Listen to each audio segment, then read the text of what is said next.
I got to tell you right off the top, pray for Steve Nash. There's lots of excitement if you are a Brooklyn Nets fan because they have traded for fat James Harden, and they are hoping that at some point in the future he will become not fat James Harden. They are pairing him with Kevin Durant and also with Kyrie Irving. Kyrie Irving is presently on some sort of basketball sabbatical. He has been traveling to Canada allegedly to party with Drake. He has been on Zoom calls with former Sex and the City star Cynthia Nixon. The only one of these three that is presently able to play is Kevin Durant. I saw a great tweet, if you are at all familiar with the Brooklyn area, and this is from a guy named Jake Biddle. The Nets have now acquired on Twitter. The Nets have now acquired all three types of Brooklyn guy: a weirdly skinny guy, a guy with a huge beard, and a guy who's obsessed with astrology and conspiracy theories. Will it lead them to a championship? We will wait and see. And by wait and see, I mean it'll be until May till we know anything at all, because the NBA regular season does not matter. I do think it is interesting that all three of these guys playing with the Brooklyn Nets that are superstars feel on some level as if they are profoundly unhappy. Kevin Durant is out there making burner accounts to respond to critics on social media. James Harden got fat, and his entire team in Houston seems to have turned on him based on very limited effort. By the way, James Harden restaurant opens in Houston on January 22nd. How do you think that restaurant is going to do when it officially opens to the public? It is called 13, with the number 13, of course, referring to the number that James Harden wears on the basketball court.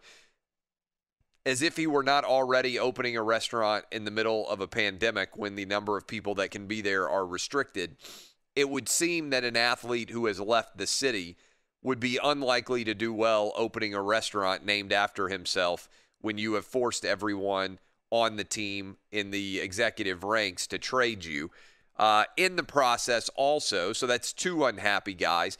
We also have maybe the most profoundly unhappy guy of all, Kyrie Irving, who's basically just disappeared from the team and doesn't appear to have really told the Brooklyn Nets what he wants or why he wants it. Now, this is the downside, I believe, of the social media era, because I think these guys are profoundly unhappy in some ways because they're all hyper aware of the perpetual thoughts and opinions of everybody all day long, every day. Because I think most of you out there who may be going to buy the Powerball tickets today, which is approaching, $1 billion, most of you would be happy. I think if you were making $40 million a year to play basketball, none of these three guys are, which means that Steve Nash, the new coach, first-year coach of the Brooklyn Nets, has an incredibly difficult job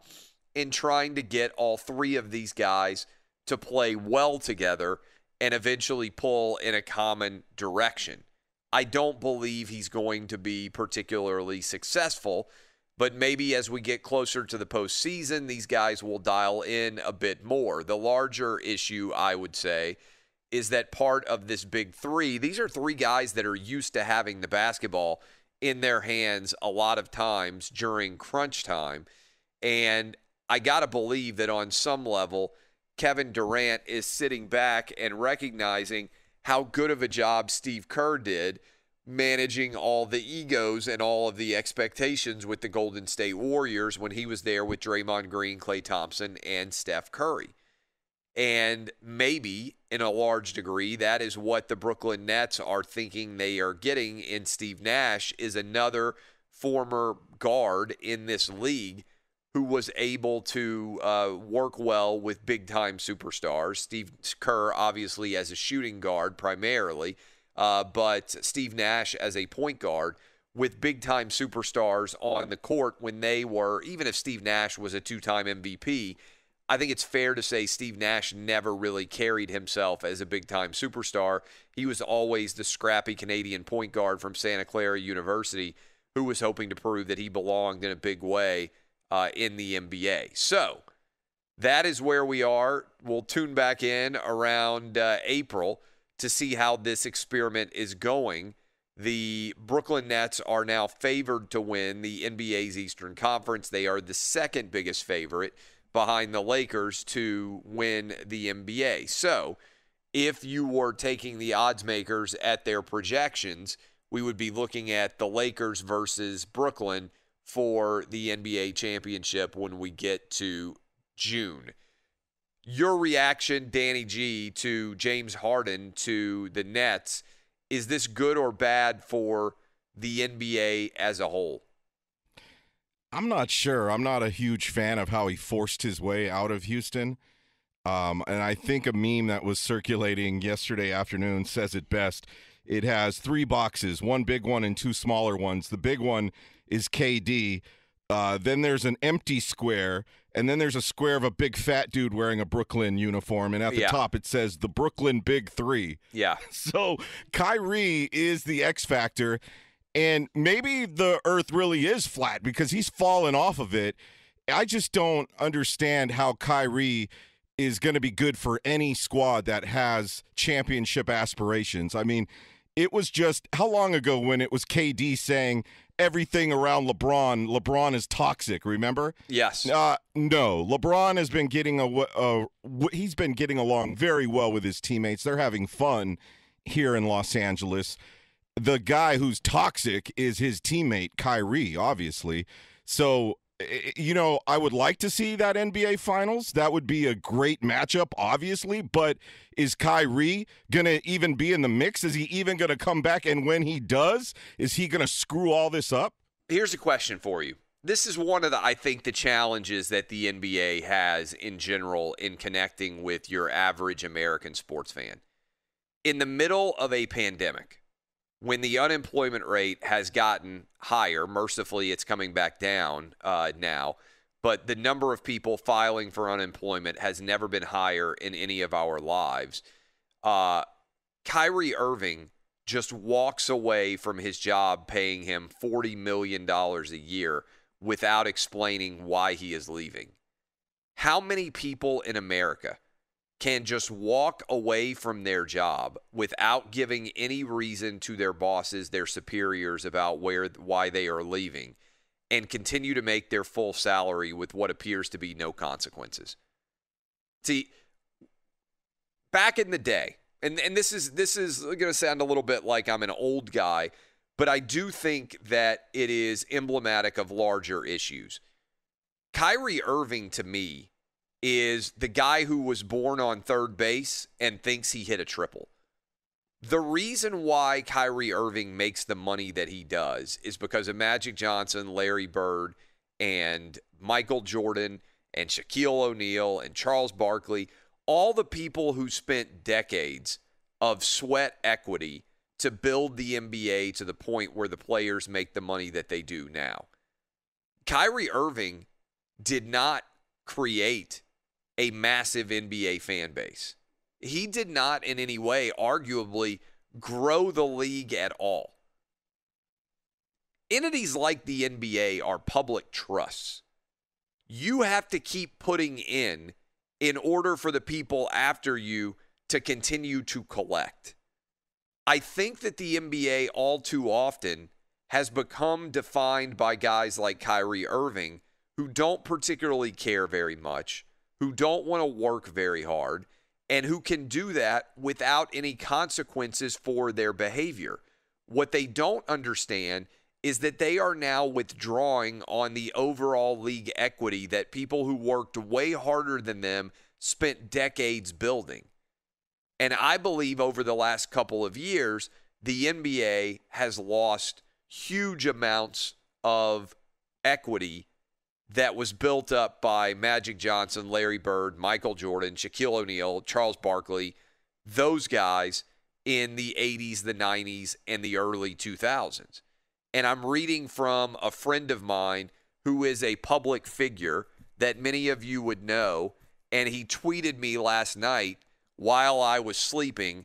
I didn't realize how out of the loop I was on sports until a friend sent the Harden trade, and he was the only person that was letting me know about it.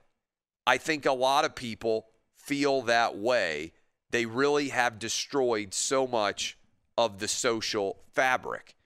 And I do think that is a larger issue that is at play right now in the NBA.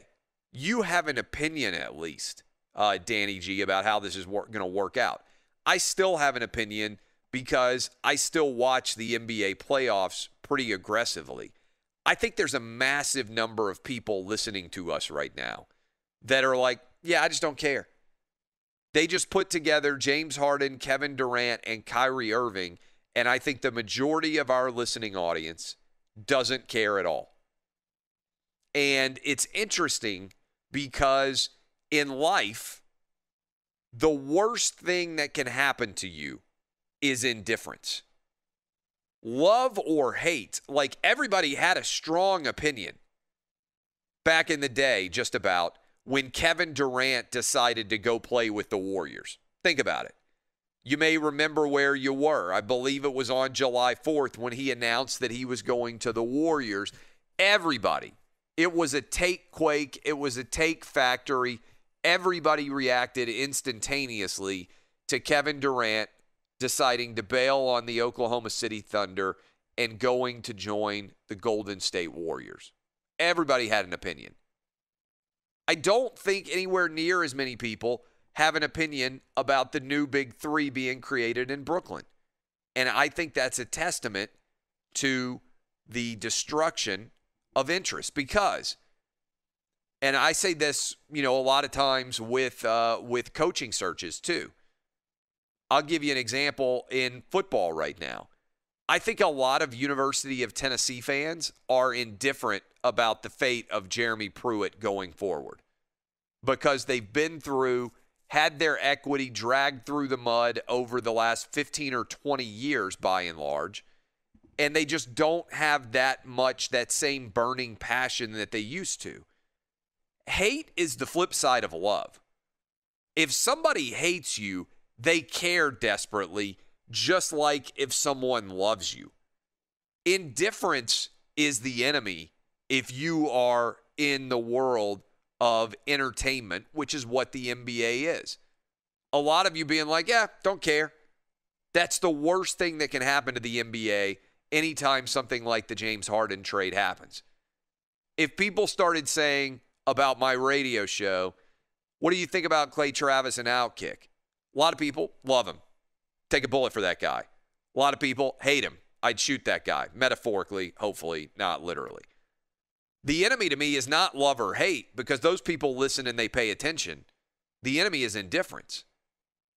And the NBA, I believe, is in danger of providing and provoking a lot of indifference because they feel people do so fundamentally disconnected from the lifestyles of your average NBA player. And in a time when there has never been, for the last several months, higher unemployment than most of our lives, I think Kyrie Irving is emblematic of that disconnect when he just walks out of work, doesn't explain why he's not showing up, and leaves everybody else on his team to continue to work. And I think James Harden, who showed up hugely out of shape and didn't have any interest in playing for the Houston Rockets, and then both of these guys get rewarded for their behavior. You decide that you don't want to be there at all. Okay, we'll trade you to somewhere you'd rather be. And Kyrie Irving continues to get paid with no consequences. And it seems like the Brooklyn Nets aren't even willing to treat him like an adult. They're afraid to say anything for fear that they're going to hurt his feelings. Now, player empowerment can be very good. Because whether you love or hate him, LeBron James has moved around the NBA and ended up in better positions based on the decisions that he made. He went to Miami. He added Chris Bosh, Dwayne Wade, won a couple of championships.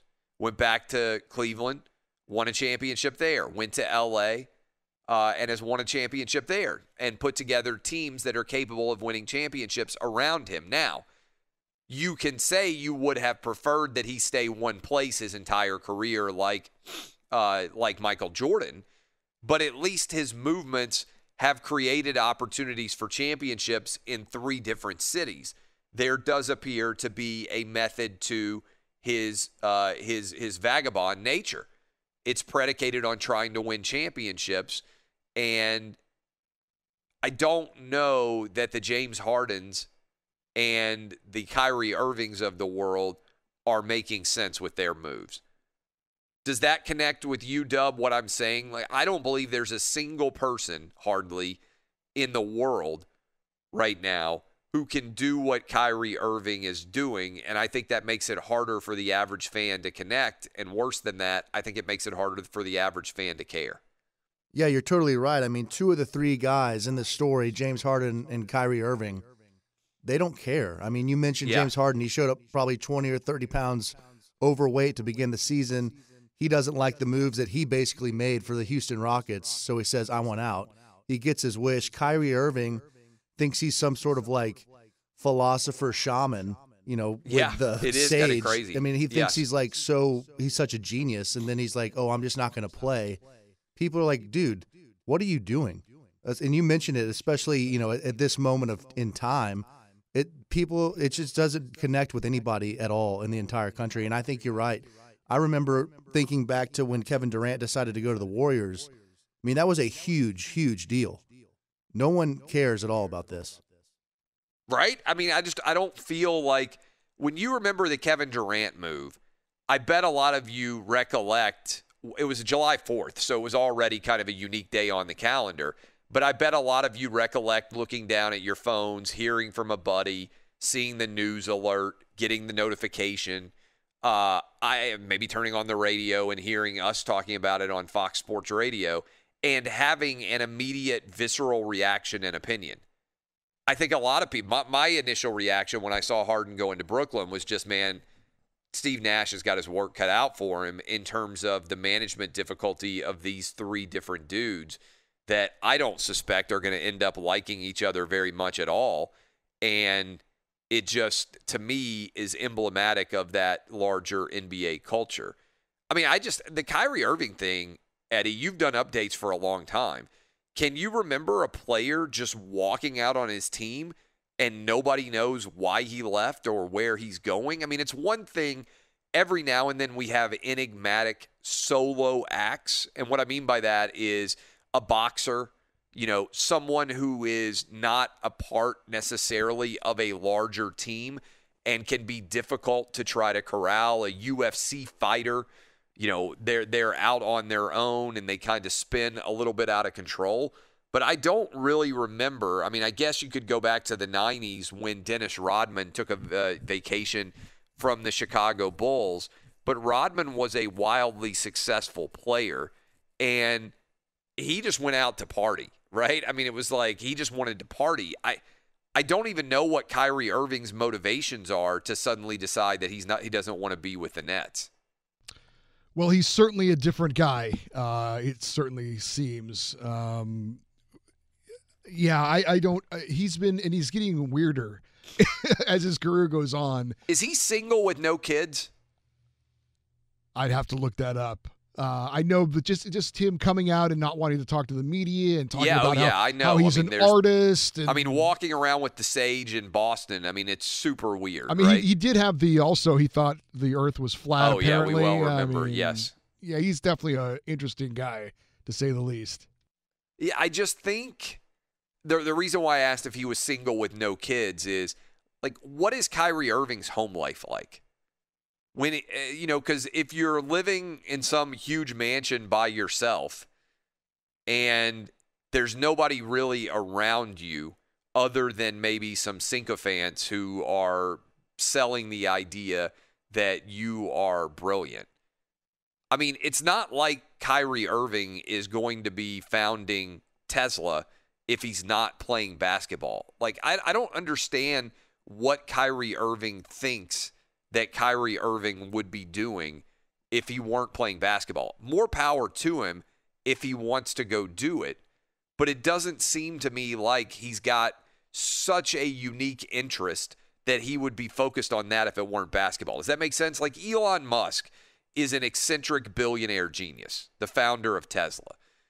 He pours all of his interest into Tesla, but I can see at some point his brain is so overwhelmingly talented that he also is like, hey, we're going to do SpaceX, and I'm involved in this solar company, and also I'm trying to, build pods that can shoot people under the ground in fast, time to other locations. His brain has to be is so eccentrically unique that it can be focused on a ton of different things at the same time. I don't really get the sense that Kyrie is Elon Musk, but I think Kyrie thinks that he is Elon Musk, or maybe Kanye is a better example for Kyrie Irving. He's got a daughter with his ex-girlfriend. Yep. So he's not married. Okay. But we don't know if they live together or if they, to what extent that. And the reason why I'm asking that question is family can sometimes ground you, right? Oh, yeah, big time. When your kid, this, Roberto, when you wake up in the morning and your kid is like, I'm hungry, it's hard to be like, oh, I'm such a brilliant artist. When your kid comes and gets you out of bed in the morning and says, I need you to make me something to eat, or what am I going to wear to school today, or all these other things that are very prosaic requirements for normal people to be involved in, it's grounding. I don't know that Kyrie Irving has a lot of grounding in his life right now. He seems like a college kid who everybody remembers. If you go to college, like there's a few people who freshman year decide to try on completely different identities than they've had for their life up to that point. One of my college roommates was like that. And you were like, dude, you were a totally different person in August. And now we're going home for Thanksgiving, and nobody that you went to high school with is going to remotely recognize you because your entire persona has changed in the 4 months that you've spent in college. And there's nothing necessarily wrong with that. It's just you're not very well grounded at that point because the new you is so ephemeral and so disconnected from reality. And I feel like that's where Kyrie Irving is right now. What do you think about that? Can you imagine, Roberto? Whatever you do for a living, everybody out there listening, if you just didn't show up for work for a couple of weeks like it appears Kyrie Irving's going to do, everybody would get fired. That's how the real world goes. The real world for Kyrie Irving doesn't exist. Yeah, I can just imagine telling you guys, yeah, you know what, I don't feel good with what's going on right now. I'm just not gonna come into work for the next few days. So just I'll let you know when I'm coming. It's ridiculous. It's crazy. He's a space cadet, man. Kyrie's a space cadet. He like you say, he's not grounded. I know when my daughter came into my life, I became I was already responsible, even more responsible person, and totally changed my life, man. Yeah. Well, you cease to become the, sort of in the solar system universe, which I don't know if Kyrie Irving even believes in. Instead of being the sun upon which every other planet revolves, you have to become a part, you're one of the planets then. You're reacting to other things, right? Instead of being the central object of attention. And it doesn't seem like Kyrie Irving has moved away from that or has recognized it. And I think that disconnect is profoundly problematic in a big way. And he's not going to be happy with this trade over brand. Yeah, because none of these guys are happy. He's probably going to be the third wheel with Kevin Durant and James Harden because they're better scorers than he is. So he's definitely going to be a lot of drama there. Oh, imagine making $40 million a year to play a sport and being unhappy. Oh, that's crazy. Which I think is what's going on with Kevin Durant, James Harden, and Kyrie Irving, and why Steve Nash's coaching ability is going to be pretty much determined by how well he can get those three guys to get along when they're not getting along with anybody in the whole world.